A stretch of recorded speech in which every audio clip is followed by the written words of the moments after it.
Not gonna lie, that Eagles game shaved years off of my life. I have at least 4 new gray hairs. At least. Whew, let's get into this podcast.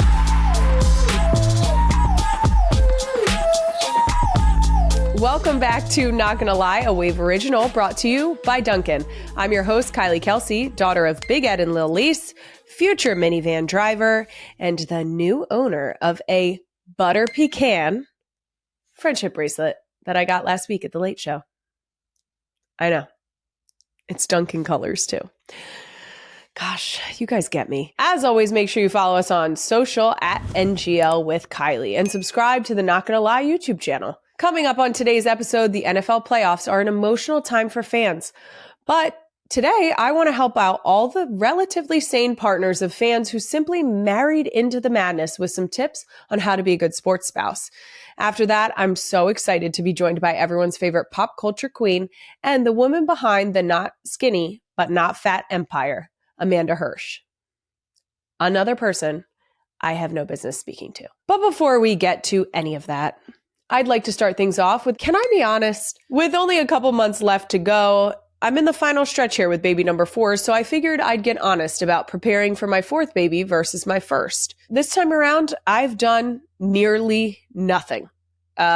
We are about 10 weeks out from meeting this child, if all goes to plan, and I have ordered a new baby seat. The baby seats that sit on the floor, those sort of sling style seats, I ordered a new one that has a wide base and is about the height of a high chair. The reason I did that was because I have a slight concern that her 3 older sisters may run past and clothesline her. And in that situation, it is very much a springy effect. I don't want to know what the end of that looks like. I'm not going to lie. I know a lot of people do a lot to prepare for having a child, including educational avenues. So reading books, taking birth classes. I didn't do any of it. Not even for Wyatt. The books that people read, good on you. It's not me, and I didn't do it, and I don't plan on doing it now because that seems silly. We are no closer to choosing a baby name. We have had absolutely no progress whatsoever. I have seen a number of people DMing me, telling me baby name suggestions. What I will say in response to that is, when you suggest a baby name, think of the nicknames that would then go along with that name. Because I know a lot of great Garys, but I cannot name my daughter Garrett, knowing that her nickname would be Gary. You see what I'm saying? Also, Merritt, we have received a lot. I like Christmas, but I don't need to feel merry, you know? Can I be really honest before we finish? Can I be honest? There's a good chance that this child doesn't even get 2 T's. I know. People are very invested in this, but I just feel like a curveball might be fun. And also, we've run out, I think. So just prepare yourselves. If we don't have 2 T's, it's okay. And she's still one of us. Now that really does it for Can I Be Honest? Moving on, there's something else going on in my life that's a close second to my growing family. And that is this Philadelphia Eagles situation. That's what I'm going to call it. Don't worry. I do have the wooden spoon again, but I'm going to try my best not to need it. So there might be some situations where I need you to read between the lines. Shout out to the spoons last week. I'm not saying it worked, but you saw it. That's kind of making me want to not go. Shit. So early. Okay. You guys know I'm crazy, as evidenced by the spoons, but I realize some of you actually are normal and just married into this. And since I didn't live stream myself at the game on Sunday, thank goodness, I'm going to check out a few clips of Eagles fans to explain what I'm getting at here. Show them my people, Queen Emma. Short my fucking asshole.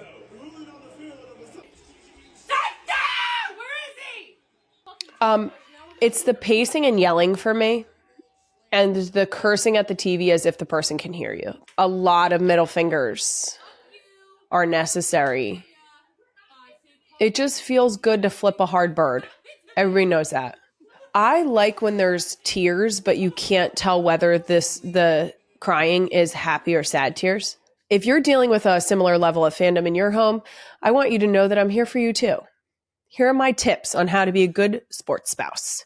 Tip 1, accept the fact that the team will dominate your partner's thoughts for a while. Okay? This applies to pregame and postgame.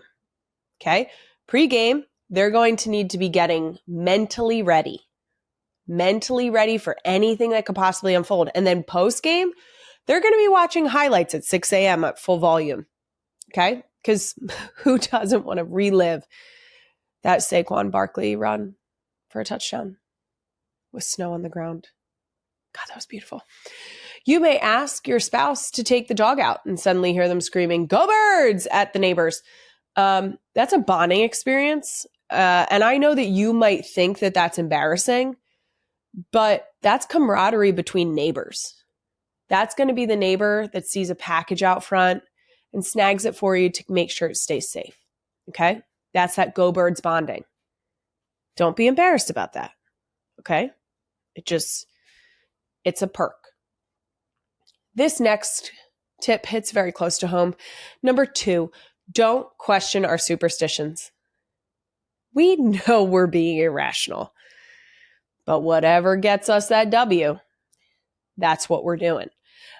Superstitions may include, but are not limited to, knocking on various items made of wood, crossing your arms or legs in any specific way, moving seats, standing in a specific spot, making sure that your drink is aligned properly on the coffee table, maybe eating the exact same things every week or drinking the exact same things every week, a specific volume number.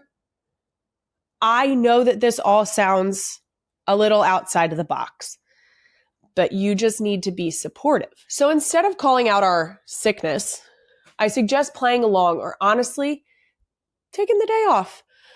Treat yourself to something you'd rather be doing. Get out of the house.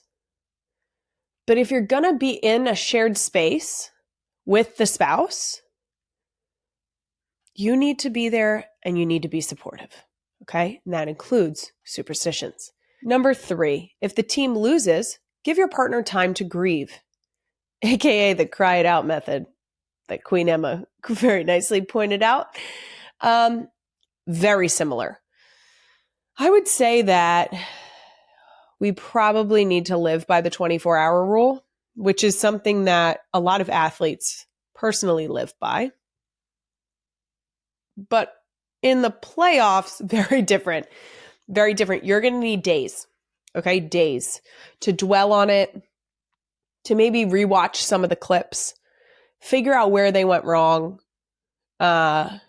make sure that we are ready to assess the situation, address it in the off season, and be back and ready for anything the next season. It just very simple. We need time. Okay, so just make sure that you're prepared to give us that space. And if you prepare for it and you don't need it, even better. You know what I mean? But seriously, let us grieve. Number 4, do not tell us it's just a game. It's not. I think that anyone who has a serious sports spouse will know that a win or a loss can very much dictate, at the very least, how the next 24 to 48 hours goes in your house. And because of that, it's not just a game. You know that this has the possibility of lifting up or tearing down our city as a whole. That's not a game. That's our lives. Come on. Like I said, be supportive. And tip number 5, talk shit with us. If we're yelling at the TV, join in. This is not just a me thing.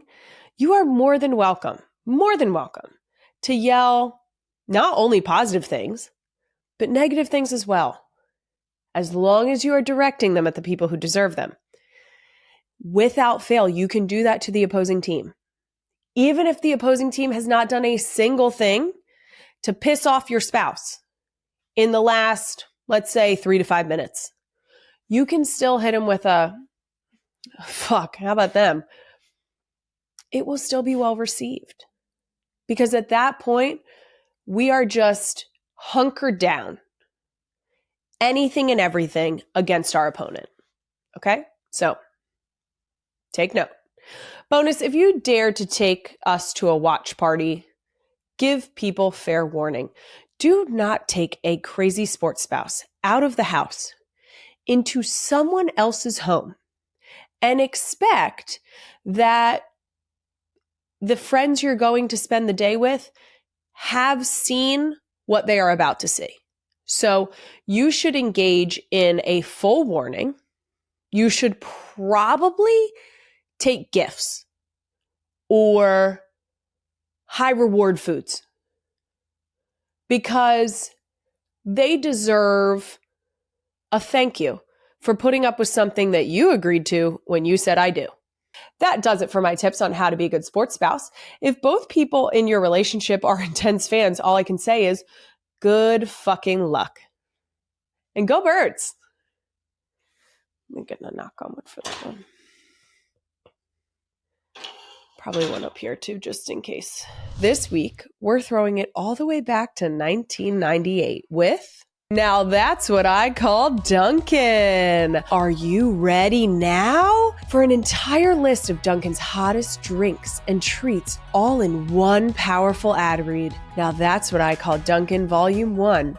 Features popular hits like As Long as You Love Butter Pecan by the Dunkin Street Boys, Baby One More Donut by Britney Sprinkles, and Bop on over to your local Dunkin location. Now, you can have all the Dunkin' hits you crave right here, right now. Plus, if you act now, you can score the $5 meal deal.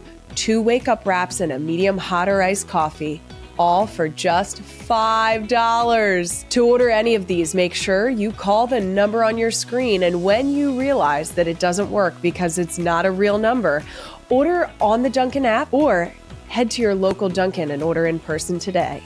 She's a pop culture expert with a massive following on Instagram, as well as on her podcast of the same iconic name, Not Skinny, but Not Fat.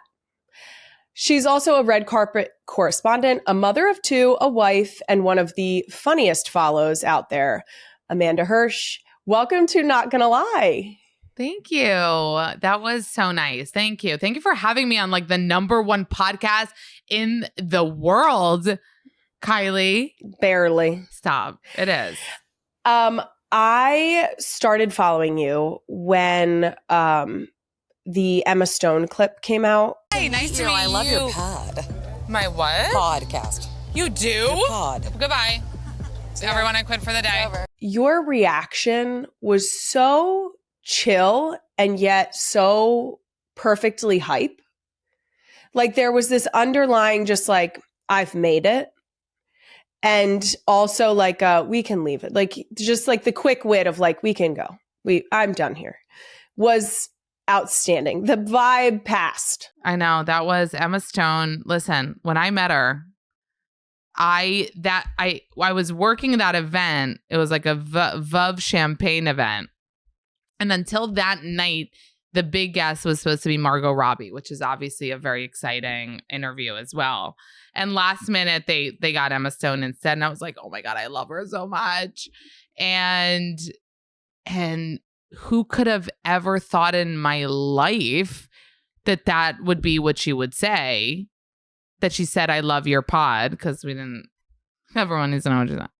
But I genuinely thought she said pad, and I thought there was like a period pad on my face, because what could she be talking about? But she tried to be funny because she is so funny, and I didn't get it, and it was such a moment. But I have to say, she was so sweet and fun and got it right away and like was in on it. And just even after, she was just exactly what you would want Emma Stone to be IRL. And that is kind of what happens with these, which I'm sure you're meeting a lot of like celebs and A-listers and whatever. And it's like, usually like the bigger they are, the fucking like cooler and nicer. You know what I mean? It's not like, you meet, and they're standoffish or something. You hold out hope, I think, when you see these people climb to the top and are so successful. And you hold out hope that to some degree they are as awesome as you have made them out to be in your brain. And when they deliver, when you meet them, you're like, hell yeah. Yeah. You kind of get like you just, the fact that it reaffirms what you've already built up. You're like, this is great. This is great news. Thank you for not letting me down. Yeah. You're amazing. And then you take it a step too far and you're like, we're going to be best friends. Okay. Maybe not that. Fine. Okay. Reel it in. This feels great. I think we have something here. Yeah. We have something here. It's happening. We're going to be best friends. Before we go any further, I have to ask about the name Not Skinny But Not Fat. So dumb. How did you initially choose that name? So dumb. So I should be prouder of my brand. I can tell you love it now. Yes. No, here's the thing. When I started, do you remember like 2015 was the year of like meme accounts. Yes. Right? So I'll name a few. Fat Jewish, Fuck Jerry, My Therapist Says, Beige Cardigan, like all these names. Oh my gosh, what throwbacks. Jeez Louise. I know. Am I aging myself? No, because these are all ringing a bell. So I actually started in 2015 or 16 as a meme account. Okay. So when I started and had an idea like, oh, all these funny things that people are writing, like I love to write and I wanted to do that too, just for fun or even to just like, relate to other people. Because I think I was like going through a depressed time and like I loved just reading those like quick, funny, memes, they were called at the time.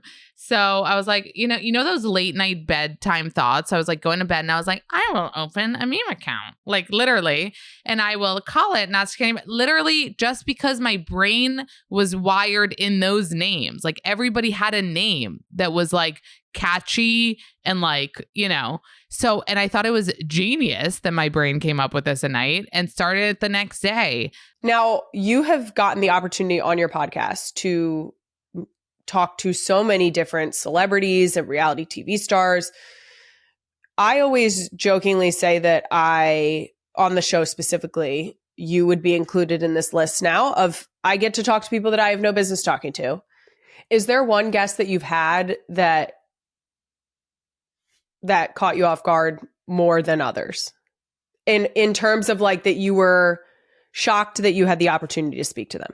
Well, Ryan Reynolds, I'll tell you why. Because he and Kristen Stewart, oh my God, Kristen Stewart.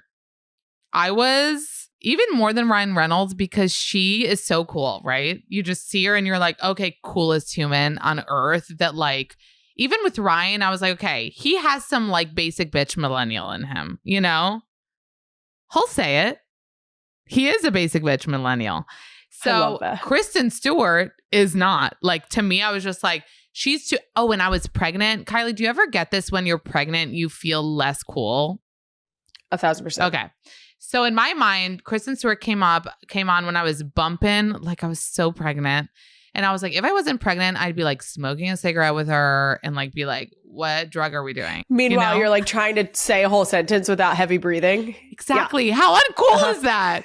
And Yeah. by the way, I couldn't shut up about it. So I kept telling her this while she was on my podcast. I'd be like, it's uncool to be pregnant. I know. It's so uncool to be growing a human. I know. And she was just like, yeah, totally. I even told her, I was like, you're just so cool. And really, I was like, do you watch any reality TV? No. Like all the things, like you could just tell she's too cool for all those things. However, I still managed to kind of find the relatable Kristen Stewart. And that's like the best part. Like when people listen to the episode and we're like, we saw a side of her that we didn't see. And, you know, she's usually like this in interviews and she was more open. I was like, that to me is the biggest compliment I could ever get in my life. Obviously that she was willing to come and she came. And then that people saw a different side of her and that she kind of was like, I got that little basic bitch out of her, like a tiny bit. Even there's so little. But I got some of it, you know, but that those are really cool moments, obviously. Yeah, she was super cool. That leads us into our next segment perfectly. This segment is titled Coach Me Up. I have said before that you are a pop culture expert, and I'm not going to lie, I am so bad at keeping up with any of that. I can't even put it into words. I do not watch really reality TV. I don't keep up with celebrity happenings. So I'm just wondering. I'm here for you, Kylie. Well, this is where it goes. This is where I need you to coach me up. Okay. I'm hoping that you can give me a little bit of a crash course here. So I have a list of some pop culture questions. Okay. And if you could answer them for me, I feel like you might be able to put me on a better track. My first question here is, if I were to watch any of the Real Housewives, okay. Which city? Yeah. Should it be? I would say, which this is probably unpopular, I would say New York or New Jersey. And this is why I think for you, yes, because you're an East Coast girl. So Yes. for me personally, like I like those franchises, even though everyone would be like Beverly Hills, you know, whatever. But I'm from New York. I want to see what they're doing in New York. You know what I mean? Sure. And or New Jersey, because I'm familiar with it and it's like still here and they come into the city. Right. So I feel like because you're an East Coast girl, like you would care more about that, relate more to it, feel it more, get into it more. So yeah, I would say New York or New Jersey to go back though to the OG days, like not start at present day. Great. What is Vanderpump Rules? Oh my God. We have work to do. We obviously have a rundown Okay. here that Queen Emma puts together, and then we go through it ahead of the show and we decide how to like pick and choose. When she wrote this, she said, I'm assuming you don't know what Vanderpump Rules is. And I said, you assumed right. I know that there is a like pretty matriarch, dark-haired woman who is the head. Right. That's all I know. That's all I got. I couldn't tell you who else is involved in the show. Wait, I couldn't tell you that woman's name. Sure. You and Jason play head to head. Who's better at pop culture stuff? Like, would he know Vanderpump Rules? I don't think so. Would he know more than you? I don't think so. Okay. So you're saying you might be the better one of the two of you two. Which is a shame. It's so sad. It's so embarrassing. Well, Vanderpump Rules, it's in the title. That woman with the hair is Lisa Vanderpump.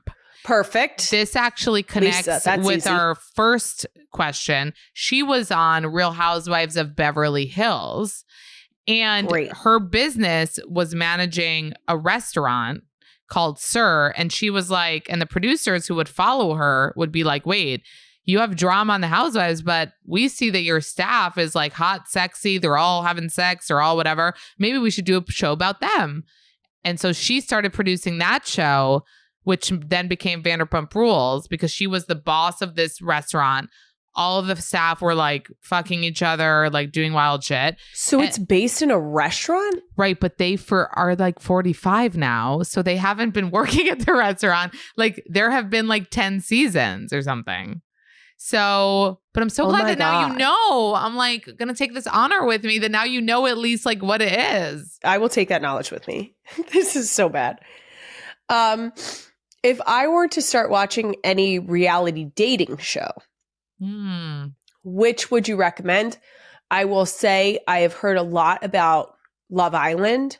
I have not seen a single episode. I wasn't thinking Love Island for you. I was thinking for you, Perfect. Love is Blind. I feel like your Love is Blind. Okay. Is Love is Blind when they are speaking through a wall? Yes. I'm assuming. And it's Netflix, so it's and they everyone meet up talks at the about end it. in Right. a weird little hallway. Yeah. I've seen the hallway in TikTok clips. So I think that's where I would start for you. I think Love Island is like too much for you. It's throwing you in. It's like 65 episodes. I'm not lying. It's literally 65 because Love Island is shot like Big Brother, where it's like the cameras are just there all day. So it goes up every day. It's one a day for the whole like 3 weeks that they're there in this villa.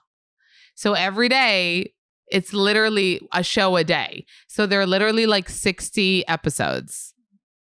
So that's not for you. That's not for a beginner. No. Love is Blind is like 10, you know? Great. Yeah. That's such a good thing to note because it's insane. It's a commitment of no other. Like people need to like be with their laptops all day. It's really not for moms. Like it's really hard for me when I decide to dive in. I need to I'm like fast forwarding episodes. I'm like, I need to be calculated. It's crazy. Yeah. That feels like way too much. Yeah. Okay. All right. I will try Love is Blind. Okay. If I get there. Yeah. We'll see. I keep seeing Timothée Chalamet all over your stories. Love how she's talking like a reporter on Channel 5. Like, I keep seeing this man. Yes, I've seen. Yes. What? Oh, you're not attracted. I already know. You're not attracted. Is that what it is? Okay, so you're not. First of all, let me tell you. Just tell me, Amanda, you were right. I'm not attracted. Correct. Okay. You're not attracted. Have you seen the man I'm married to? No, right. I think that what's happening for you is you're seeing the hype and you're like, okay, I'd love to watch a film, but I don't get the hype. I get it. Because I've never been negative. There's never been like, that's awful. I don't get it. It's just that I don't quite understand the hype and I felt like I was missing out on something. So that makes a lot more sense. That does it for Coach Me Up. So I've learned a couple things. Okay, you did. I did. I feel better about the Timothée Chalamet situation because I felt like I was really missing something. And also, I now know that if I need to lean into a dating show, Love is Blind is my answer. And now you also know that Lisa Vanderpump created Vanderpump Rules. I still can't get over that it started in a restaurant. Babe, when I tell you that was peak reality TV, when I tell you it was like waiters dating each other, boning each other, the best friend boning his best friend's best friend. It was like reality TV like that doesn't exist anymore. I will say, I do think the closest I ever got to committing to a reality TV show, which makes sense for your recommendation for the Real Housewives, was Jersey Shore. Oh, yeah. So you watched Outstanding show. Yeah. I mean, that was really our times, you know? It was like everybody was watching Jersey Shore on MTV. Like, we were all watching it. It wasn't like, are you watching? We all watched it. The funny part is that calling it Jersey Shore is especially hilarious to me because I grew up going to the South Jersey Shore. Very different experience. What? How is it different? There is not. We're not GTL. There's very few clubs. Yeah. it's good, clean family fun for the most part. Within like with the good dive bars, but like we're not fist bumping and no. Yeah. I was into Pauly D, by the way. I don't know why. I was like, they had some. You like the blow dry? I don't know what I liked. It's like a weird thing. I was like, I get it, Pauly. His humor was maybe incredible. He was funny. Maybe, funny speaks to me. I just saw a clip recently of when he walked in and the girl, I don't know which of the women were mad at him. And he was like, I'm mad at you because you were mad at me. And now I'm mad at you. So now we're all mad, and like walks out. And I'm like, this is incredible. How do we not like the fucking duck phone? I'm like, I can't. I want. I know. The whole like. Take us back. It was good. It felt like a warm hug. So you have it in you to love reality TV. Yes, I do. Somewhere deep down. I will say I did not watch any of the extended. Me neither. Yeah. But the OG Jersey Shore, I love them. I know.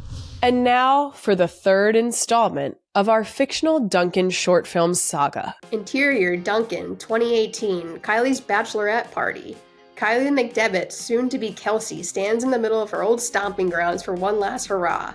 She and friends are cheersing with butter pecan iced coffees. The bridesmaids all chant, speech, speech, speech. Well, I'm a woman of my word, ladies. I said if he agreed to a date in this Dunkin, I'd marry him, and here we are, the night before my wedding. We widen out to see Dunkin is decked out for the occasion. A butter pecan ice sculpture, a tower of munchkins, even a glazed donut fondue station. There's no place I'd rather celebrate my final single night than at this very Dunkin. 2 good times, great friends, and even better coffee. Cheers. Kylie and the girls all cheers their butter pecans. Kylie's maid of honor, former teammate Beverly, suddenly gasps. She shows Kylie an email on her phone. Hi, Bev. We regret to inform you, but we can no longer host the Kelsey McDevitt wedding, as we have double booked our venue. Kylie drops her butter pecan on the ground in disbelief. Bev, please tell me this is one of your famous pranks. Bev takes a big gulp of butter pecan. The wedding is tomorrow. Where are we going to have it now? To be continued. I read a quote of yours about motherhood that I absolutely love. You said you can still be a dumb bitch and have a baby. Yeah, you could be a mom and still be a dumb bitch is the sentence. Yeah. And I say it every day. Did you say this after your first baby? Yeah. I love that so much. Yeah. Because it's not, again, the 3 people that don't get it will be like, well, I'm dumb bitch. It's more like, because before, when I got pregnant with Noah, my first, I had just started kind of taking off and doing what I do. And I was like very much like, oh, like, you know how you're scared, like a baby's going to halt your career and your passions and your everything.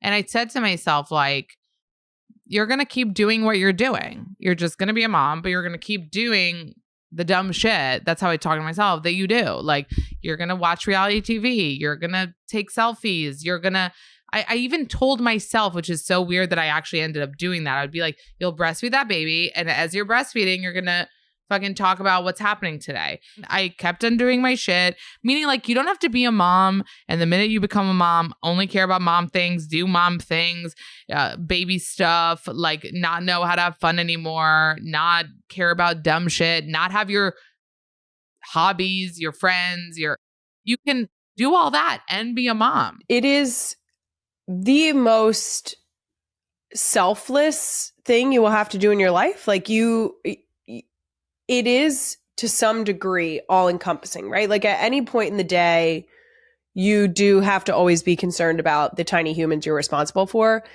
But I think there is a misconception that it wipes out the rest of you and makes you solely mom. Mm-hmm. Whereas what we need to do is tack it onto the end of the resume and keep the rest of the shit that also defines us as who we are as people, because we're still us. Just right. Because we made a human being or we are a mother to a tiny human doesn't mean that like we are only mom. You said it even better than I could. And moreover, I think that they give you so much motivation and even more purpose in life. Nothing makes me happier than being able to do what I'm doing and come home to my baby, now babies, or be home with my babies and then have to run out and come back. Like, it gives me this like complete life. You know what I mean? That I love. But I want people to know that, like, if you're scared to have a baby, obviously there are a million things that go into it, and you can always do your little plus and minus or timeline or when is right. I did that too. But I think that the fear that you won't be able to succeed anymore, or you won't be able to start something new, or you won't be able to have any sort of a life, or it's just not what I experience, and also what I think that anybody could do, you know, and balance it so that you don't have to. And by the way, there are people that want to just lean into that, and they end up like, you know, learning parenting courses or wanting to teach kids stuff. Great. You don't have to, is what I'm saying. You don't have to get the mom haircut, even though I did get a bob. You don't have to. I'm growing out the hair, you know? I love it. One of my favorite videos of yours, speaking of breastfeeding, is when you mentioned that you are the living exception to the idea that women who lose pregnancy weight faster when they breastfeed. Mm-hmm. It'll come right off. Did you do a not gonna lie about this? It'll come right off. It'll shed right off once you start. I will tell you what. The only weight I lost while breastfeeding was the hair off of my head. Oh, wow. That's it. Mm-hmm. Baby hairs, breakage. That's what I lost. Yeah. It's not I don't get it. Again, it makes sense like that you would be burning these calories or whatever scientifically is supposed to happen. And for the people that it happens for, fuck you. But yeah, it was not my experience. This actually, my biggest piece of mom advice to any mom is do not get your heart set on anything. Right. From pregnancy all the way through into motherhood. Don't think that you are going to have no nausea. Don't think that you are going to be unscathed by the sciatic nerve pain. Don't think that you are going to only gain 20 pounds. Don't think that you are going to breastfeed. Don't think that you are going to have a natural birth. So true. Don't get your heart set on anything, because baby is going to do what the fuck baby wants to do. I love that. It's so true. And why stress out about something that at the end of the day is going to be okay, but might not have been your first choice? It's so true. I said a very similar thing about birth plans, because I, from the beginning, said, no, what's a birth plan? How could you plan when you don't know what the fuck is going to happen? How? And then my explanation for that was like, imagine you plan this whole thing and then God forbid you end up needing a C-section or, you know, and how that disappointment. That's not how you want to start motherhood. Right.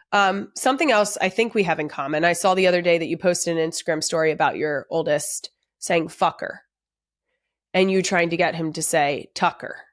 Mm-hmm. Now I'm hoping that I know the answer here. Is it safe to assume that you curse in front of the kids? Yeah, but I don't think I say fucker, you know? They always pick the ones you don't use. And this is me lying to myself probably, but I really don't think it's from me, because the fucker I don't say. But I really need to look up. I was going to tell myself to look it up.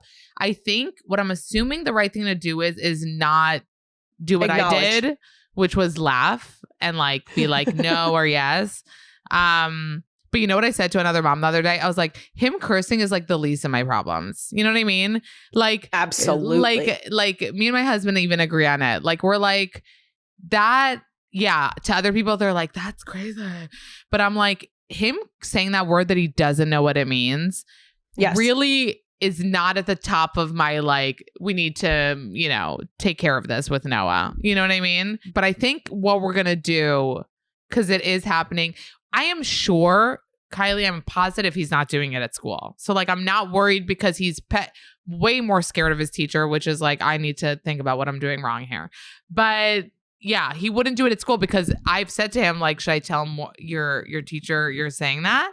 And he's like, no. So he wouldn't do it at school. He's just doing it with us and like to get it's a safe rise. Space. Yeah. I have caught a lot of flack because I am very open about the fact that I curse in front of my kids.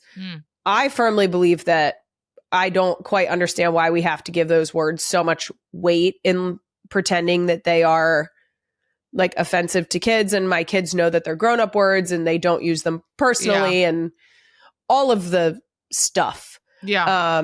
They're words that throughout their life they will hear. And they won't be shocked by them because they grew up with them. But why do you think that people get so personally offended by the people suggesting that they curse in front of their kids? Well, I feel like because like I've told you that I've been doing what I have been doing on top of my kids since they were born. You know what I mean? Like I was literally breastfeeding with Noah being like, so then he went, and then he fucking went there, and people would respond. But I actually felt like it was more like, not it's so cool, but it was like refreshing to people that I just kept on speaking normally. You know what I mean? Next to my kid.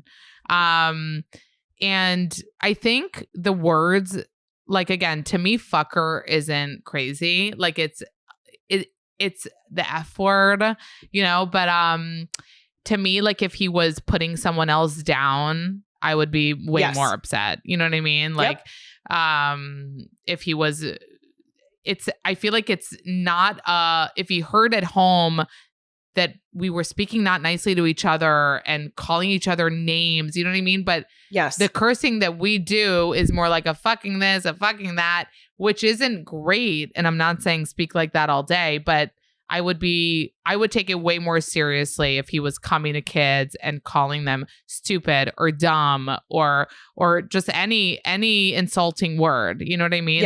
Than like the cursing that kind of is meaningless. It's in our house, our girls will stop you if you say the word stupid, if you say hate, if you say shut up is a big one. We do, like I grew up in a house where you don't say that. My sister and I could call each other lots of names. And the minute one of us said shut up, my mom would be like, that's enough. And I stand by that. I think it is when you say it in a serious tone, not in the sort of like Princess Diaries, like shut up, like the not the joking way, very much in like the aggressive. It hurts my ears because the house that I was raised in. So shut up is a big one. No one in our house says it. And recently loser has been added to the list. You are not allowed to say loser because I don't know where that came from. But it was not happening in our house. Probably kidding class. Blame the kid. Blame another kid. It is for some reason that one hits my ears poorly too. But those are all words where our kids know. Like but they will say it and then go, oh. But how? How did you do that? What did you do? Like, did you say? We just have talked about that they're unkind words. So hate, I always say, like, you can say you don't like something, but hate is really, that means a lot more than not liking something. Shut up, I always just say, like, it's not nice to tell someone that. Yeah. Like, if someone has something to say, we should let them say it. And like stupid, there's so many other words, like be more creative. Well, I can't thank you enough for joining me today. I am so grateful. I love that you are not only leaning into what you love and what you loved pre-kids, but that you've continued with your content and that you're continuing to crush it. And thank you. I thank you so much for joining us today. Thank you for having me, truly. Thank you so much again to my guest, Amanda Hirsch, for joining me. As always, you'll be able to find even more exclusive clips on More Shit Monday on my YouTube channel. And that's a wrap on another episode of Not Gonna Lie. I'll be back next Thursday with a brand new episode. Listen and subscribe wherever you get your podcasts. Follow the show on all social media at NGL with Kylie. Not Gonna Lie is a Wave original brought to you by Dunkin. Thank you guys again for tuning in.